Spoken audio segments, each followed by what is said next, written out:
Our talk is about forensic fails. I'm this guy over here. I founded an e-discovery company about 11 years ago. I'm a forensic examiner. I have done thousands and thousands of exams. I'm also an expert witness in state, federal court, etc. And I like cats. And my name is Eric Robi. Hi. All right, about this other guy. Hi, I'm Michael Perklin. You may remember me from other Defcon talks such as ACL steganography. I'm a forensic examiner, a cybercrime investigator, security professional. I've also done thousands of exams, and I like to break things a lot. Don't break my cat. All right, so our agenda today, we have got 7 amazing stories full of fail. We're going to learn something about forensic techniques, because that's what we do. And the fails today are brought to you by both the suspect and the examiner. And we'll get into that in a little bit. The names have been changed to protect the idiots on both sides. We've actually changed some of the facts to protect the idiots, and it seemed like a good thing to do, basically. But because fail was not just one-dimensional, we found many dimensions of fail in our research. We've decided we need to create a fail matrix.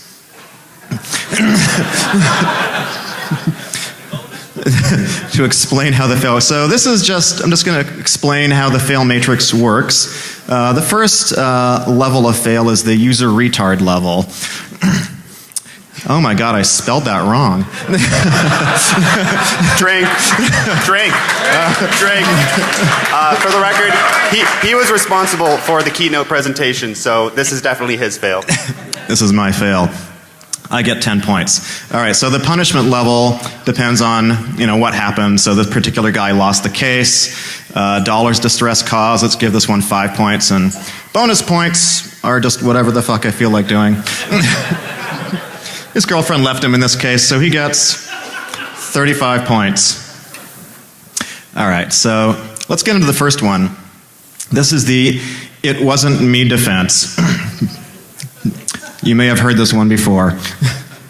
All right, so we do a lot of commercial litigation, and a really typical kind of case is a trade secrets case, and this is a typical example of that. So this guy, Bob, he was working in sales at Acme, and he resigned his position, and he decided to go work for a competitor.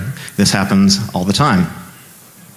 And some allegations were made by his employer that he took some trade secrets. He took the customer list with him to his new company. It happens. So Bob says, "I got nothing to hide. Come at me, bros." He didn't exactly say that, but it sounded good. I'm paraphrasing. So we started imaging the drive, and we started planning the examination. One thing we frequently do is we look for deleted files in unallocated space. And unallocated space is the part of the drive that can typically contain deleted files. So it's, when you hit Shift-Delete and it doesn't go away, it ends up in unallocated space. So we will look for stuff there. Something we also do is we look for recently used files by common programs like Word, Excel, Acrobat, and so forth. And we might look for USB device insertion. We're basically looking to see how trade secrets got from, Acme over to the new company. Finally, the drive finished imaging, and I'm actually going to share something really cool today. It's a Defcon exclusive, worldwide premiere. We found a new wiping pattern.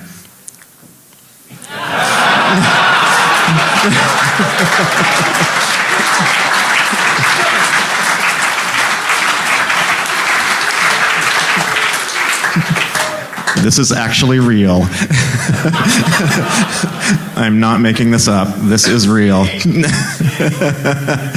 So, Bob apparently had used some kind of data destruction program that can overwrite every bit of space and unallocated space.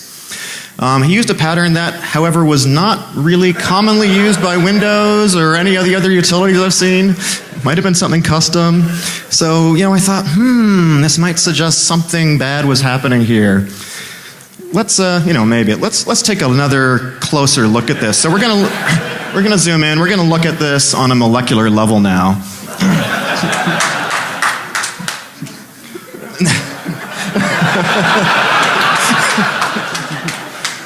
I think we need to zoom in a little bit more.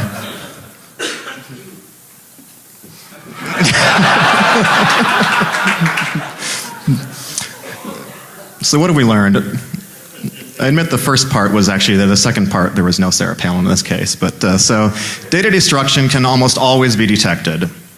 Even if you don't use a repeating pattern, it's still detectable. We see it all the time. There's artifacts left behind that could be part of the pattern, or there's artifacts in the operating system itself. So we might not know what you've destroyed, but we'll definitely know you destroyed something. And oops, this is the mic. Here you go. And also, it doesn't work very well. And mean phrases make people dislike you. So. What about your fail matrix? We got to do the fail matrix. All right. All right. 12. Pretty retarded, I think. You know, the guy lost the case. He got sued.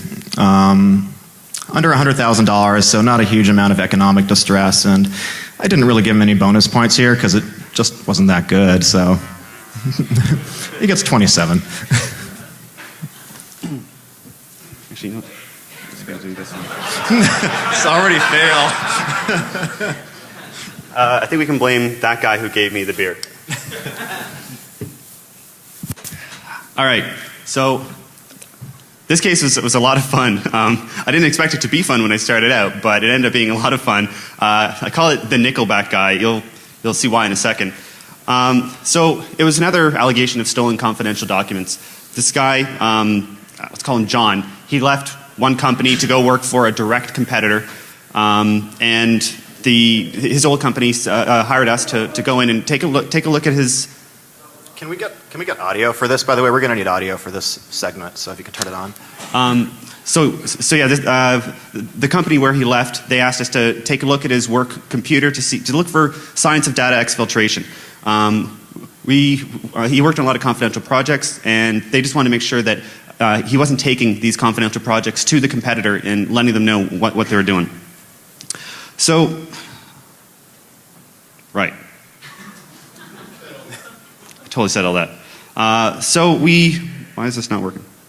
There it is. We opened up the hard drive to start the analysis, and we started finding all the same stuff that you typically find on a work computer. Yeah, there's some work stuff. Sure, some evidence of Facebooking.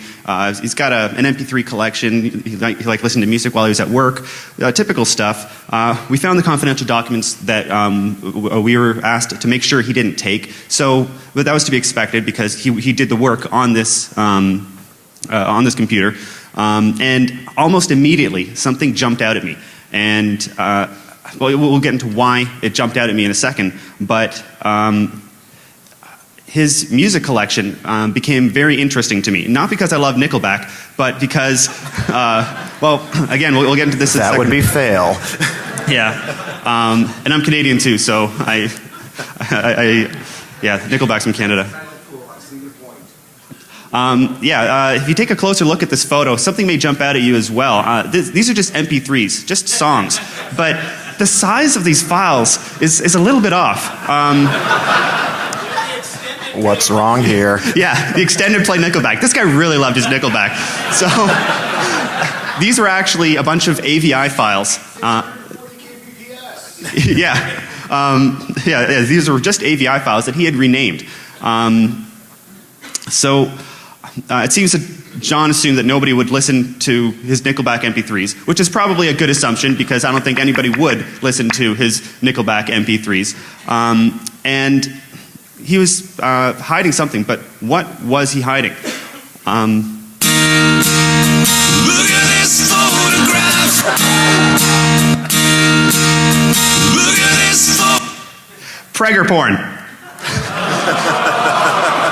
This guy had quite a big fetish for Pregger porn. These were full-length feature films of pregnant ladies banging, and they're just like there was a ton of them all over this guy's hard drive. We did have to analyze them to see what they were, but I will say that the specific techniques that we use to analyze, they're trade secrets. So I can't tell you how much depth we went into when we were analyzing them. Yeah, it seems John did a lot more than just work on his confidential project on that computer. So we had to tell the company that, over the last 3 years while he was working there on this confidential project, he was also doing other stuff. They were pretty happy that he left anyways. All right, so what have we learned? Examiners, when we take a look at files on a computer, we don't typically look at it within the nested folder structure. Like, we don't have to go into every single subfolder, go back out, go into other subfolders, back it out. We see it all in a big, long list. It makes it a lot easier to analyze stuff. Also, one of the very first things that we always run is what's called a file signature analysis. This is a special script that looks at the contents of every file and it compares what's inside the file with the extension. And if there's any discrepancies, those files are bumped up to the top of the list to be looked at because the system knows if these don't match, something may not be right here. A human should take a look at this. I just said those things. And so at the end of the day, John's attempt at hiding his Prager porn actually made it bump up to the top of the list for me to take a look at. So if you're going to hide something, don't just change a file name. That doesn't hide something. That makes me want to look at it even more. All right, so the fail matrix. The user retard level, I would say 12, because again, renaming a file is not data hiding. If you want to do real data hiding, you should have come to my ACL steganography talk. Punishment level 13, he lost his job, not only the previous company where he left, but the new company where he landed, he lost his job there. Distress cause was 0, didn't really hurt anybody. I mean, what you choose to do on your own time is up to you, although he chose to do it on work time with work stuff. You know what the bonus points are going to be for, don't you? Yeah, there's going to be some bonus points, I would say about a nickel's worth.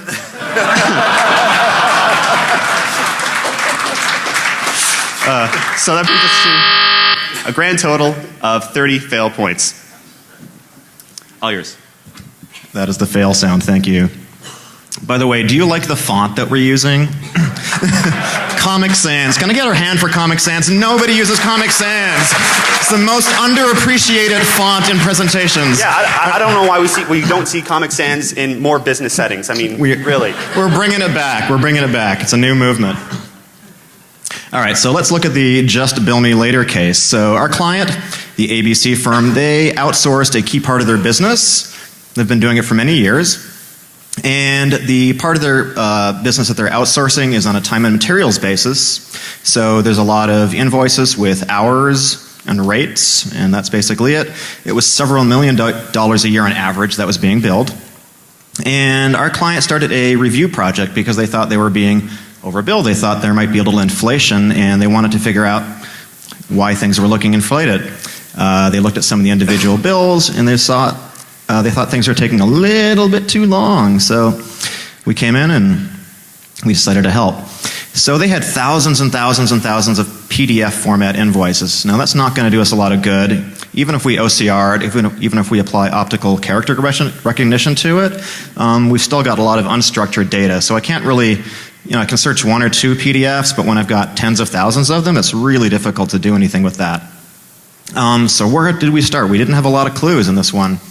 So through the magic of court order, we were able to go to this customer's database, their network, and get an image of everything in their network, including a billing database, which turned out to be very handy. So we made a forensic copy of this database, and it was in a proprietary format. And so in order for us to do forensic analysis in a database, we need to be able to get it into something like SQL, where we can do kind of standard queries. So we migrated over, we do standard queries, and we're looking at it, and there's still no easy way to compare the PDFs to the database. So we decided to reverse engineer the tables in the database. Sometimes it's easy, but sometimes there are thousands and thousands of tables, and when you don't have tech support or the developers, you just have to figure it out. So it's a really slow, laborious process, but we did figure it out. We noticed that the audit logs were turned on in this, which happened to be particularly useful. So we ran a lot of queries and versus time billed versus the audit logs, and we found there was sort of a pattern of inflation going on, because basically when you're billing on time and materials, all you're doing is you've got either hours or you've got a rate, and those are the two things, and they got overly inflated. So basically there's two things that you can change there. You can change time or you can change the rate. But we found the audit logs were turned off by default, and the IT folks, bless the IT folks, they turned the audit logs on, which was really, really, really helpful, because we do a lot of database forensics cases, and this is the only one we've seen where the audit logs were turned on. So we were able to compare basically the amount that was billed at the end of the day versus how many hours were put on up to that point. And we're able to see a chronology. So maybe at the end of the day the bill was for $1,000, but we saw that there was only $800 that was actually billed. So the billing person, the database person who basically was working with it, this person would change the hours and the rate sometimes and bump it up. So it went up from like $800 to $1,000 on a typical invoice. They did this thousands and thousands and thousands of times. So let's look at the fail matrix. So I didn't give the user retard level too many points here, because it was a billing administrator. Most people don't really know what's going on inside a database, most average people. So, however, they had to refund the money. So they get 18 points for that. Over the last 4 or 5 years worth of money. Yeah, so it was a lot of money. It was about $12 million actually. So they get 15 points. I wish. And bonus points, systematic culture of overbilling. They get 45. Okay. This next one, I call it smokinggun.txt. Now, if you work in the forensic arena, you've probably heard the term the smokinggun.txt. It's the gag name of what you're always looking for in a case. It could be that record in a database. It could be that internet history record that shows that the guy really did something bad.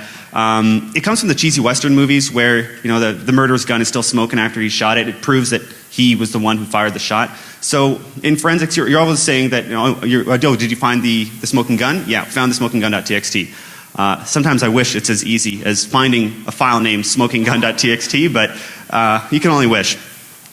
This is another intellectual property case. Again, you got a guy leaving one company to go work for another company, and the first company says, can you make sure he didn't do stupid shit? And we are called in to make sure that he didn't do stupid shit. So we imaged the drive. We kicked off our standard analysis scripts, like the file signature analysis script that I told you guys about before, and open up his desktop folder. I always like to open up the desktop folder of every suspect that I'm examining, because you can tell a lot about what a guy, or a lot about the person when you're looking at the desktop. Did they cram a lot of files in there in an unorganized fashion, or maybe everything is neatly packed away in the My Documents folder? Just things like that. Or are they arranged nicely, or is it just all smattered? It tells you a little bit about the person, so you can get a little bit into the mind of who they are. And immediately, I solved the case. How did you do that? So, well, this is the smokinggun.txt. It was almost as easy as this. With a barbecue? So I opened up the desktop folder, and I saw this. I'm hoping you can see that in the back, but I'll read it out for you. You've got a folder on the desktop. You can see it at the bottom left there. The folder is called Competitive Intelligence. And inside that folder, we've got a PowerPoint presentation titled Project Blue Book. We've got some PDFs. We've got a whole bunch of stuff about this Project Blue Book that this guy was working on from his old company. He was getting ready to deliver this presentation to the executive leadership team of the new company, telling them everything about this confidential project from his old company. So, yeah. So he didn't even make it difficult for me. Like, it was not only all this stuff was there, but he made a PowerPoint presentation describing it and like to deliver all the knowledge for this to the ELT. Yeah, I just said that. Did you guys overbill for this? Did we overbill for this? Maybe We're we not should that have. last client. All right. Pardon me? I don't even remember. Probably, well, it took 20 minutes, so we probably just billed 1 hour. Michael, what have we learned in this case? Well, we learned that sometimes people don't even try. Fail matrix. All right. User retard level's got to be an 18. I mean, You couldn't score it higher? we could, but we're saving the higher scores for some of the later stories. Yeah, so this Numbers guy are going up, you may have noticed. So. yeah, so far each one's been going up. Yeah, he got an 18 for user retard level because if you're going to be doing this, don't leave tracks all over your computer. I mean, sure, if you're going to say, oh, they're going to be launching this new thing in August next year, that's one thing to say it to a person, but if you put together a whole presentation about the thing, that's fail. It's fail. Punishment level is a 10 because he had to settle. He was obviously in breach of his NDA from the old company. And it cost him 1.5 million in damages. So the distress caused is a 6-pointer and bonus points of 12 for 0 effort. This all adds up to the fail matrix score of 46. All right, next story. I hope you appreciate these amazing sound effects and video editing that I did. Hold on, we need to put the presentation on hold. I have a problem. Which one's which? That one is mine on the left, your left hand. Are you sure? Because I want the one that has more. Then the one with more is yours. Nice. When? We'll be taking questions later. All right, so the next one I call hiding in the cloud. So once again, a top sales guy leaves a company, and the sales just take a nosedive, actually. And they think he took the customer list, but they can't prove it. They know that there's new customers, they know that there's old customers over at the new company, but they can't prove that he's taking the customer list. So we image his computer and we start looking for the usual kind of clues. So for example, link files are a Windows artifact that show what files have been recently opened. They're a simple text file and they're pretty easily parsed, and they've got a lot of information about the location of the file, the date and the time, all that kind of good stuff. We look at a registry key, which I just love the name of this. It makes absolutely no sense to me at all, but you know, somebody at Microsoft maybe had a couple of these one day when they were working, called bag MRU for some unknown reason. Most recently used, but why bag? You guys are just full of great answers. So. Sure, Anyways, we can explain why it's named that, but it's still a fucked up name. Bag MRU, come on. Anyway, so it's a registry key that can show user activity and it can show what files are inside a folder. So that's one of the things that we look at typically in a data exfiltration case. Jump lists, which are, that's actually wrong. It's from Vista forward, we've got jump lists, and if you're looking at your... That's a fail. That is a fail. That should say Vista. I gotta take a drink. Yeah, drink. I just don't love Vista enough to put it in there, so... Anyway, so jump lists are the thing on your taskbar. If you've got like 5 Word documents open and you see, you know, you click on it, you got the 5, those are jump lists basically. And IE history, Internet Explorer. Internet Explorer is so much more than just exploring the internet. It actually records things that you do without your knowledge, like opening files. But we're getting no love. I'm not finding anything. Show me the love, baby. He's having a beer. All right, so we searched the IE history. And we found a .htm file that had some JavaScript in it pointing to files anywhere. Who's familiar with that site? It's very much like Dropbox, the same kind of concept, but it's more for business users, so it's got a lot of really great auditing and logging and stuff like that. So if you're uploading and downloading files, you can basically monitor and track them and so forth. That turned out to be a very nice thing because typically that's only in the user control panel, but we found this little .htm file with Bingo! Ho, ho, ho, ho. and we solved the case. Timing fail, I'm sorry. Drink.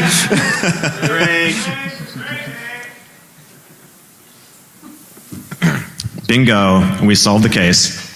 All right, so what we got was the account ID, the upload times, the file names, everything. We got some sweet lovin'. We got ourselves some stolen files. Let's look at this little actual bit of JavaScript here. I have changed the names of the file in this case, but we got stolen file, recipe for Coke, for example, just minor trade secrets. The user is the user account name, so we were able to subpoena that from Files Anywhere and figure out who actually registered the account. There is the folder that it was in. And this is really handy here, the date that it was uploaded. And we got a whole bunch of these. In fact, this is the first page of a 80-page Excel report that I prepared, and these are all the file names that this guy uploaded. So, yeah. So, the second part of the story is, I'm going to go back, another fail. Fail. Which one do I drink from? Good answer. Good answer. All right, so the second part of the case, the opposing attorney, the guy representing the thief, handed us an Outlook CD, and CD with an Outlook PST on it, and this is part of the discovery process. Discovery is a legal term in litigation where both sides are able to exchange evidence, and in fact they're compelled to exchange evidence through the rules of the court. So he gives us a CD, and it's got an Outlook PST on it. The first thing we do is we look at it. There's not a lot of files in there, and the first thing we do is we want to recover the deleted emails in a PST, because we're forensic analysts and that's what we like doing. We like looking at people's emails.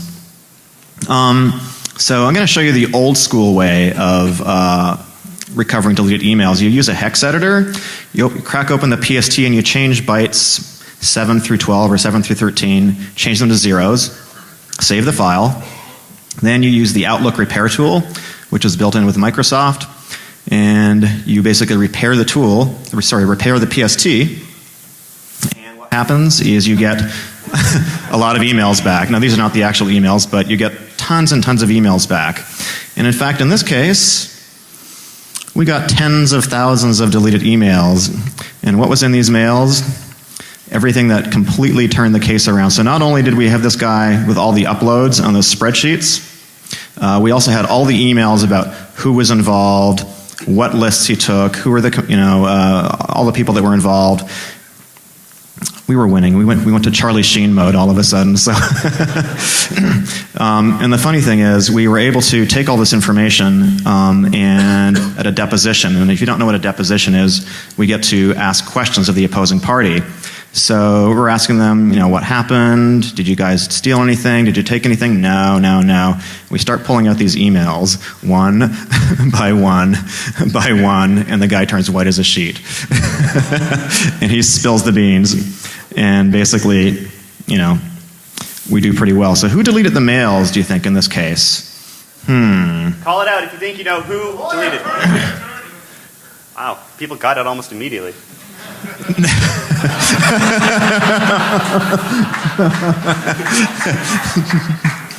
They hired Saul Goodman, unfortunately. And he deleted the mails.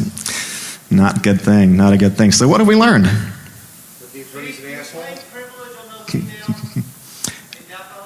The question was, did he claim privilege on the emails? Did he claim privilege on the emails? He claimed privilege on some of them, but not on, all of the 10,000 that he deleted. So IE history is actually really difficult to wipe, is what we've learned. It seems to leave stuff behind. We found a new artifact, which is actually pretty cool, Files Anywhere. This JavaScript artifact. I haven't heard this discussed anywhere before, so I think it's kind of cool. JavaScript files can give us love too. We like them. And uploading files still leaves traces. So, and attorneys shouldn't mess with evidence. It's against the ethical rules in every state and probably every Canadian province, and it can get you disbarred actually. So. In this case? Well, let's look at the fail matrix. So the user retard level is pretty damn high in this one. We got fails on the attorney's part and also on the ex-sales guy. Huge lawsuit. $3.5 million in fees and damages, which our client all got back, basically.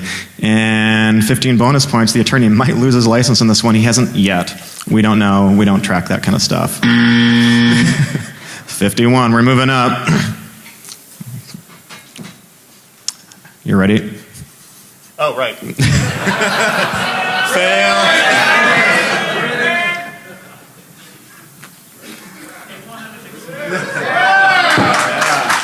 All right. Let's do this shit. That's So- winning.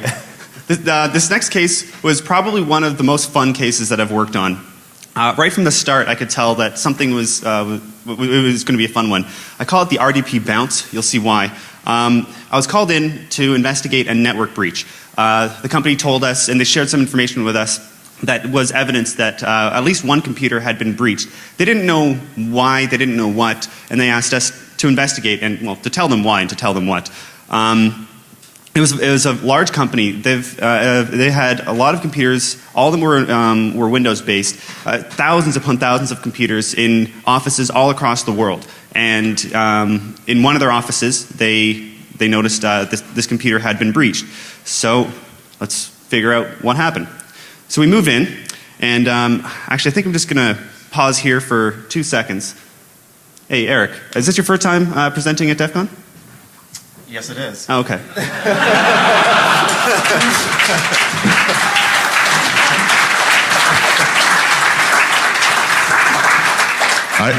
We don't even have to say anything anymore. You guys know exactly what's going on.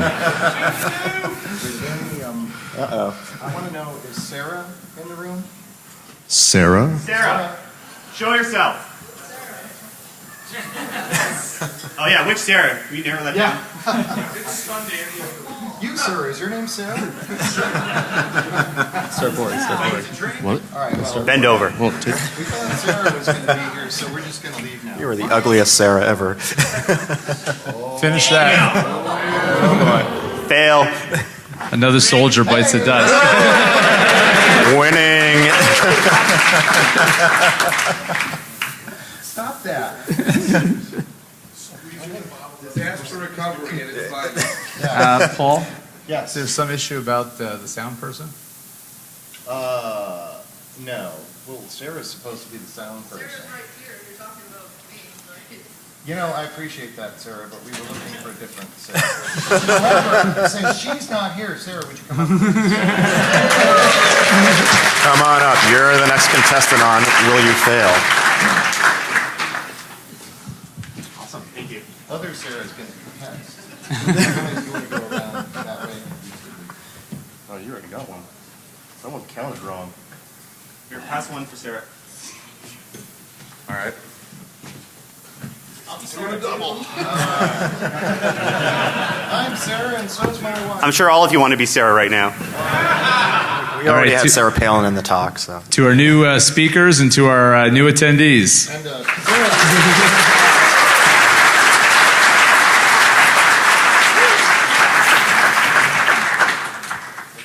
Woo. Uh-oh. Thank you. How many more talks? Thank you. Two more this hour. Bigger truck. All right, we got 50 minutes Anybody left, wants to be so Sarah in the next.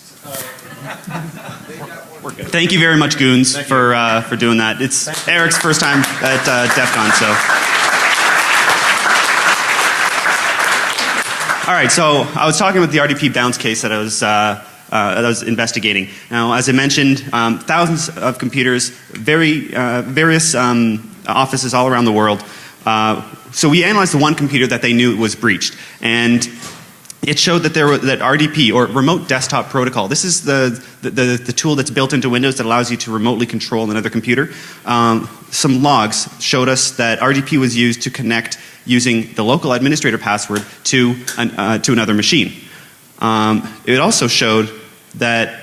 Actually, I said that backwards. It showed that RDP was used to connect in, and it also showed that RDP was used to connect out. So in this little diagram here, I was looking at the middle computer. I didn't know at the time that there were other computers. I was just looking at this middle one, and it seemed that there were a bunch used in here. So it was probably the tip of the iceberg. Where do you find these logs, Michael? Specifically, I was looking at the Windows event log, the event viewer. If you go into the control panel and then the administrator tools, there's the event viewer tool. By default, it logs a lot of stuff in there, including when RDP is used to connect in and when you're connecting out. So I analyzed that the machine that came before it, and same thing. There were logs that showed that somebody was connecting into that. It was basically an entire bounce. Now, these computers were located in different offices in all around the world. This guy was bouncing all around the world to do something. So obviously this is a pattern. I still didn't know what he was doing. I just knew that he was clearly going through a lot of trouble to obfuscate his trail, bouncing all around, so that probably so that when he does hit his final target, there's no direct evidence to where he was coming from. Were they sessions within sessions? Yes. They were all sessions within sessions. So he opens up a remote desktop, and then within that remote desktop window, he opens up another remote desktop to another machine, and he just did this over and over. It must have taken him hours, because remote desktop is not the fastest protocol at all. And so he must, like, I don't know, I don't even want to speculate how long it took him to do this. Can you imagine how long the screen redraw was by the time you get to like machine 10? Jesus Christ. You probably have to double click with like a minute in between clicks or something. All right, so what was the target? So I think you can all figure out what I would do next. Rather than following the trail back, I started following the trail forward. What was he getting? So step after step, computer after computer, site after site after site, all around the world, I finally reached a high-profile machine. I wish I could tell you which specific machine it was. I can't, because it would give away too much about this company. Did it have Nickelback on it? It did not have Nickelback on it. Yeah, choppiest video ever, for sure. So once I reached this machine, I knew exactly what he was going after. He wanted highly confidential documents that were only on this one machine in the entire company. And he obviously knew this, and he wanted to get into this machine to get these documents. So I focused my analysis on this target machine, on this special confidential machine, and I wanted to see what did they do. Specifically, which files did they take, and it took me only about 2 minutes as I was analyzing this machine, and I identified the attacker immediately. Now, he went through all around the world, and finally, when I was taking a look at his target, within 2 minutes, I found out who he was. He used his own credentials on the machine? No, he did not use his own credentials on the machine. Any other guesses? Emails to himself? Nope. He stole his own file? Nope. He did not check Facebook.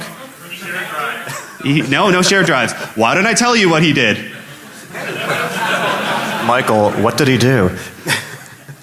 Printers.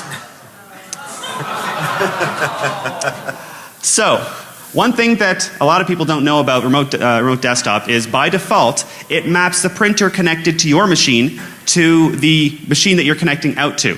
It does this so that when you hit print inside your remote desktop window, your printer next to you is available so you can print a document beside you. Now, this guy didn't print any documents, but just by connecting, the machine automatically mapped his local printer to the target machine, which identified his machine name.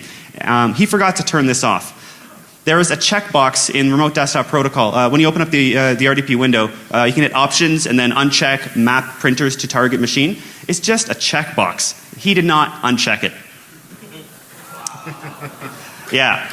What have we learned, Michael? Well, what have we learned? Log entries that are created by innocuous system events can give insight into user actions. Now, he didn't map his printer. The system did it automatically. So sometimes just looking at what the system is doing can tell you what the user was doing. For the fail matrix, user retard level would be about a 20, because he went through a lot of trouble to cover his tracks, and he did not cover his tracks. Punishment level would be 15. He lost his job. He also lost his references. He can't use that company as a reference anymore. So distress cause would be 8. Bonus points would be 20. Do some research. If you're going to use RDP to pull off some kind of a scam, know how RDP works. Adding it all up, we get a fail score of 63. Now, the last story. Here, Eric. All right, so the last story is a little bit different than the others. This is the epic porno fail. So the difference in this one is all the other cases we've talked about have either been commercial litigation, civil litigation, something on that side. This one happens to be a criminal case, and from time to time we do criminal defense work. and we work either with public defenders or with private attorneys, and so this is about this kind of situation. So our client Edgar has been charged with possession of contraband, aka child porn, in his computer. Pretty unsavory stuff. He claims innocence as usual, and I kind of roll my eyes because everybody always claims innocence, and 98% of these people did it. We examined the computer, we looked at the examiner's report, we looked at their allegations, and let's take a look at them. So, they claim Edgar downloaded porn. All right, they claim that Edgar's user account had passwords. And this is all documented in the report. And they claim that Edgar utilized news groups to download porn. Like, for real? Who uses news groups to download porn? Anybody? Anybody? Hand? I think they have the web now. I mean, yeah. News groups, right? So. Right. That guy, I would believe. All right, so they allege that he downloaded illegal porn. And there is one thing to note, just to keep this in mind as we go through the talk. He left his house in April 2012. His wife kicked him out because of all this, stuff happening, basically. So April 2012, keep that in mind. So let's look when we examine the computer. Let's see what we came up with. So first we looked at IE history. And as I mentioned before, IE history is able to show you when a file has been opened. So this is an actual example. I've changed the file name a little bit here. And what was the date that I just mentioned? April 2012. Okay. I see some dates here. Are these before or after April 2012? Put up your hand if it's after. Yeah, so, all right. One fail here. Let's look at his peer-to-peer software download folder. So in the top there, I've got the path where these naughty files were downloaded. And it's a pretty typical path. These P2P programs change the file name to something long, so it's like T-something, something, something naughty file. Anyways, I'm looking at the dates here again, and Michael, do you have a calendar? Give me a second here. Pull this up. When is December? It is after April. It's after April. Okay. Definitely after April. It's after April. Okay. Just wanted to check. We need to verify our forensic findings before we can publish them. So we're verifying. Oops. I think. Fail. Give me that beer.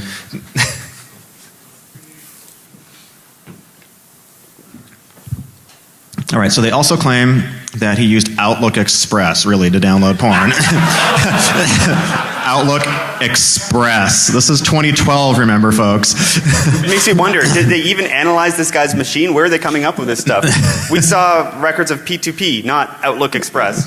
Outlook Express. All right. In reality, yes, Outlook Express was on the machine, set up with an account called Porno Lover. Okay. It was set up after Edgar moved out of the house. And only headers were downloaded, no content. So, what do you mean by headers? So a header is, if you're using Outlook Express, it is just the first part of the file. The email, it's going to have the date, the sender, the receiver, maybe the subject line, maybe the first couple words, but there was no content. There was no photos in there. Just headers with, admittedly porno names. So they also, let's look at accusation number 3. They say his user account had a password. And the inference is only Edgar was able to access it because there was a password. Let's look at the passwords, shall we? Maybe we can zoom in a little bit on this. This is actually a really cool utility. It's free. It's called LCP. I'll just go back to it for 1 second here. It's a free utility. It's really great for looking and seeing if there are passwords. You can also use it to perform an attack, although it's not very good. All right, so more facts undiscovered by the examiner. The P2P client was used to download porn. The examiner didn't find that. Into a new user account called Porno Lover. Guess when? After he moved out of the house. So we submitted our report to the prosecutor. It was like a 5-10 page report, something like that. And the government dropped the charges. years after they charged this guy. They dropped the charges. This does not ever happen, really.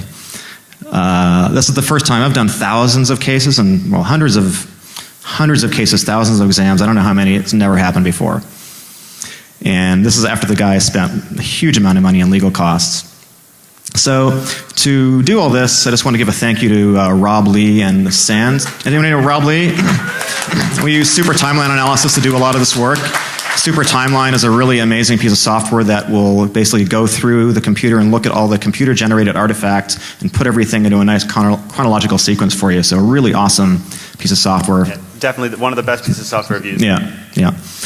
So the government interviews Edgar's friend. The friend confesses. The friend did it. The friend was trying to get jiggy with Edgar's wife. And he put the porn on the computer. And the court clears Edgar's name. They give him a finding of actual innocence. Never happens. Yeah, well, I've had many people claim innocence, and this guy actually claimed innocence, and he really was. Yeah, rarely happens. I've been to court a couple times where there's been acquittals, and we didn't go to court on this one, fortunately, but we would have. So, what do we learn? Base your conclusions upon actual evidence. Find multiple artifacts backing up your allegations, and I don't know where the password thing came from.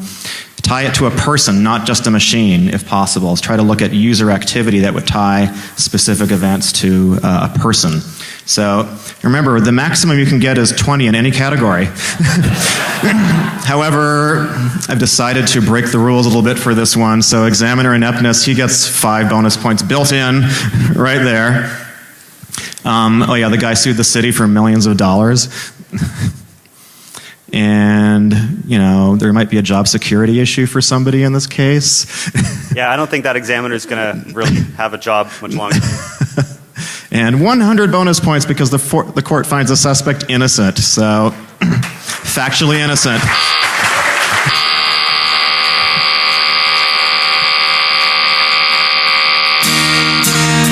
Look at this photograph. Thank you very much. Thank you, everybody. Eyes get so red. And what the hell is on Joey's head?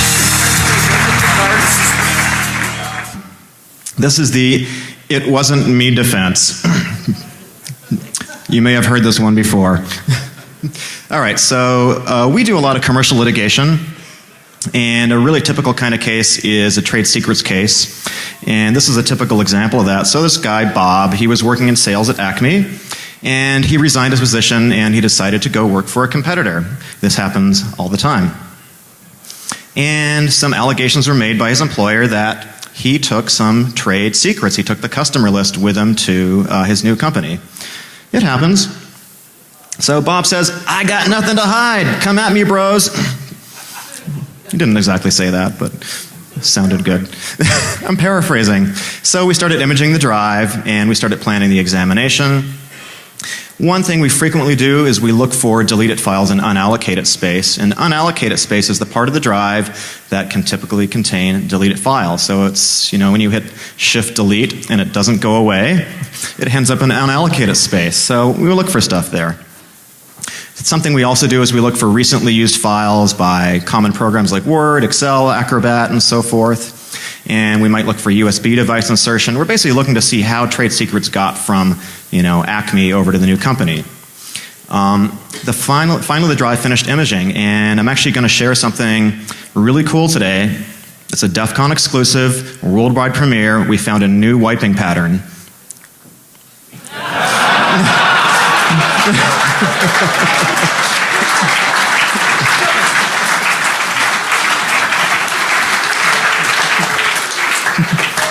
This is actually real. I'm not making this up. This is real. So, Bob apparently had used some kind of data destruction program that can overwrite every bit of space and unallocated space.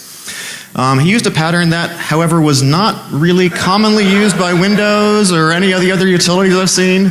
Might have been something custom. So, I thought, this might suggest something bad was happening here. let's take another closer look at this. So we're gonna zoom in. We're gonna look at this on a molecular level now. Our talk is about forensic fails. I'm this guy over here. I founded an e-discovery company about 11 years ago. I'm a forensic examiner. I have done thousands and thousands of exams. I'm also an expert witness in state, federal court, etc. And I like cats. And my name is Eric Robi. Hi. All right, about this other guy. Hi, I'm Michael Perklin. You may remember me from other Defcon talks such as ACL steganography. I'm a forensic examiner, a cybercrime investigator, security professional. I've also done thousands of exams, and I like to break things a lot. Don't break my cat. All right, so our agenda today, we have got 7 amazing stories full of fail. We're going to learn something about forensic techniques, because that's what we do. And the fails today are brought to you by both the suspect and the examiner. And we'll get into that in a little bit. The names have been changed to protect the idiots on both sides. We've actually changed some of the facts to protect the idiots, and it seemed like a good thing to do, basically. But because fail was not just one-dimensional, we found many dimensions of fail in our research. We've decided we need to create a fail matrix.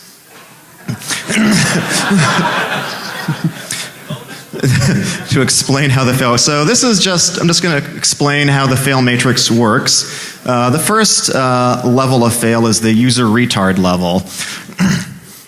Oh my God, I spelled that wrong. Drink. For the record, he was responsible for the keynote presentation, so this is definitely his fail. This is my fail. I get 10 points. All right, so the punishment level depends on, what happened. So this particular guy lost the case. Dollars distress cause, let's give this one 5 points. And bonus points are just whatever the fuck I feel like doing. His girlfriend left him in this case, so he gets 35 points. All right, so let's get into the first one.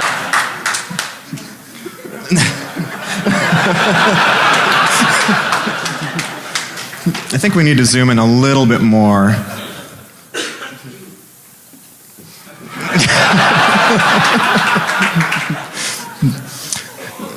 So what have we learned? I admit the first part was actually the second part, there was no Sarah Palin in this case. But so data destruction can almost always be detected. Even if you don't use a repeating pattern, it's still detectable. We see it all the time. There's artifacts left behind that could be part of the pattern, or there's artifacts in the operating system itself. So we might not know what you've destroyed, but we'll definitely know you destroyed something. Oops. This is the mic. Here you go. And also, it doesn't work very well. And mean phrases make people dislike you. So. What about your fail matrix? We got to do the fail matrix. All right, all right, 12. Pretty retarded, I think. The guy lost the case. He got sued. Under $100,000, so not a huge amount of economic